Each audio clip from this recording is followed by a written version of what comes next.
बर' माहारियारि फरायसा आफादा 9 लाख बिफां फुलि गायनाय मिशनखौ दिनै नैथि सानाव आवगायबाय। क'क्राझार जिल्लानि सिङाव थानाय हल्टुगाव फरेस्ट रेन्जनि सिङाव थानाय सिखोना जोहोलाव नेशनेल पार्कआव "वन स्टुडेन्ट वन ट्री वन फिउचार" बे थांखिखौ लानानै बर' माहारियारि फरायसा आफादनि बानजायनायाव दिनै 9 लाख बिफां फुलि गायनाय मिशनखौ लानानै जाहारबारि कालासियाव 9 लाख बिफां फुलि गायनायखौ फुरा खालामनो थाखाय नैथि खेबनि थाखाय बिफां फुलि गायनाय हाबाफारि लादों।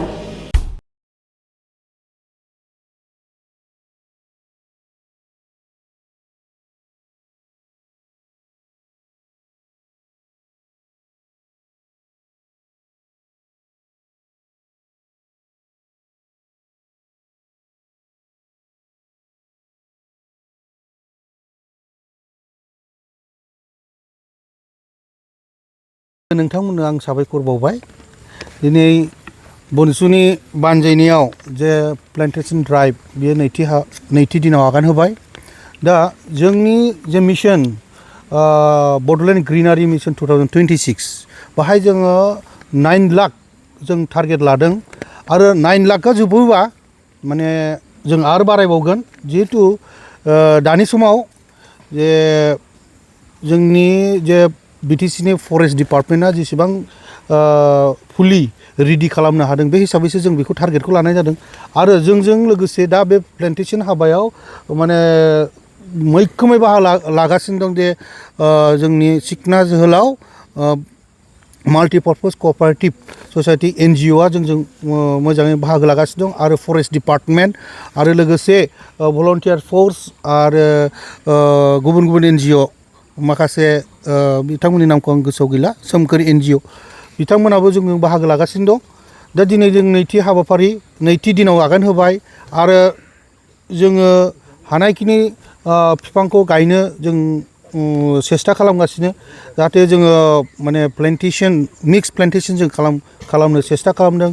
लोगोसे जुनारफोरनि जानाय आदारनि थाखायबो जोङो दिनै बेबस्था लागासिनो दं। बेफोरनि बिफांखौ जों बोरै गायनो हायो। दा जोंहा आरो माखासे खामानि दंबावो, माखासे रिसार्च स्कलार्स बे इनभाइरनमेन्टेलिस्ट बिथांमोनजोंबो जों रायलायनांगौ दं। माबायदि बिफांखौ गायोब्ला जोंनि जे फरेस्टआव माने माखासे इन्डेन्जार्ड स्पेसिस प्लास जोंनि बे जुनार मैदेर माखासे जेसेबांखि दङ माने मै जिखु माने जुनारफ्रा जाहाथे बिसोरनि खायद'आव माने मोजां साप्लिमेन्ट होनो हायो बेबायदि धरनै जोङो गायनायनि थांखि लागासिनो दं। येस, बियो मोनसे जोंनि पाइलट प्रजेक्टमोन।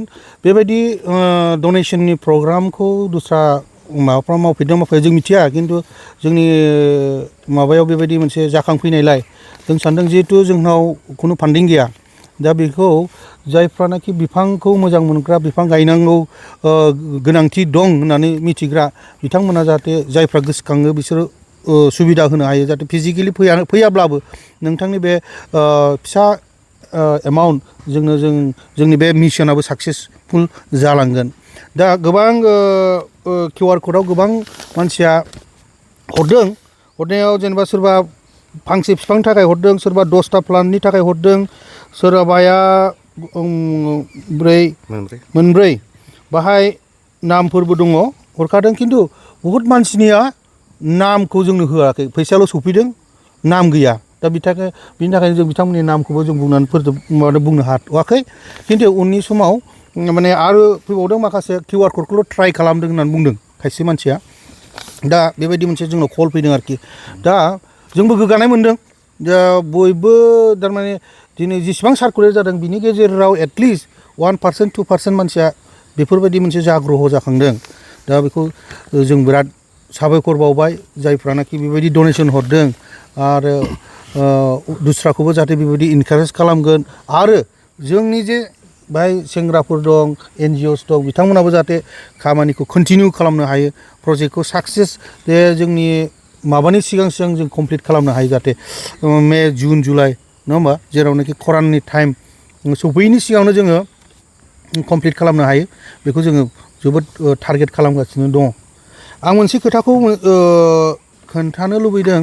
दा मैया आङो मोनसे इउटुबाव ध्रुब रात्रिनि जे मोनसे इल निनो होननाय मोनसे भिडिअ बानायदोंमोन बिथाङा दा बे बिथांनि बे रिपर्ट मथे बिथांनि टीमनि जे रिपर्ट बे रिपर्ट मथे 2026आ जोबोद माने जोंनि एनभायरनमेन्टेलनि माबायाव ड्रास्टिक चेन्ज आरो बहुत मानसि थैनायनि सम्भाबना दं बिकज अफ माने टेम्पारेचार माबानि थाखाय दा बिथाङा बुंदों जे 50 डिग्री सिम थांनो हागौ होनदों सेलसियास बिसिम थांनो हागौ अब्ला होमबा जोंनि बे एसि रुमाव थानाय मायाव थानाय हा दा बयबो मानसियानो बहुतटा माबायाव भुगिनांगोन होननानै बुंदों जेरै 1877आव जेसेबां बहुत मानसि थैदों बिथांनि रिफारेन्सखौ लादों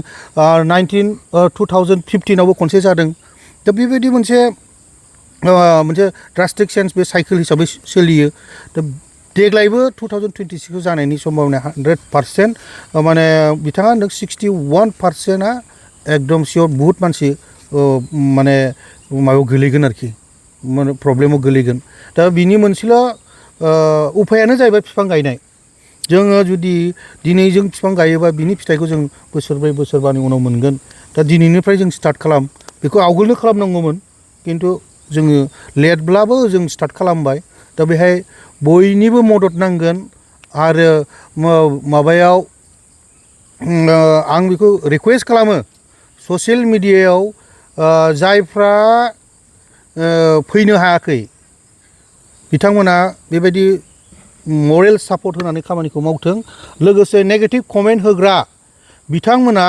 बे मे जुन जुलाइआव जेब्लानाखि टेम्पारेचार बिराद गोरा बिथांमोनखौ खानानै दोनथों नेगेटिभ कमेन्ट होग्राफोरखौ बाहाय पलिटिकेल खोथा लाबोनो नाङा ओमफ्राय बेयो बयनिबो थाखाय बाहाय हारसा बर' गुबुन धोरोम सोरबा पार्टी बिजों खोथा गैया बेहाय जोंनि मानसि जिबन जिब जुनार जों थांनानै थानायनिसो बे संग्राम बे संग्रामाव जोङो मोनसे लामा खिन्थादों जे बनसु हिसाबै जोंबो मोनसे दायथ' लाबायबा नोंथांमोनाबो बेबायदिनो दायथ' लाथों होननानै जों रिकुवेस्ट खालामो बेनो आरो नेगेटिभ कमेन्ट्स होग्राफोरखौ गोजानाव थाथों होननानै आं रिकुवेस्ट खालामनाय जादों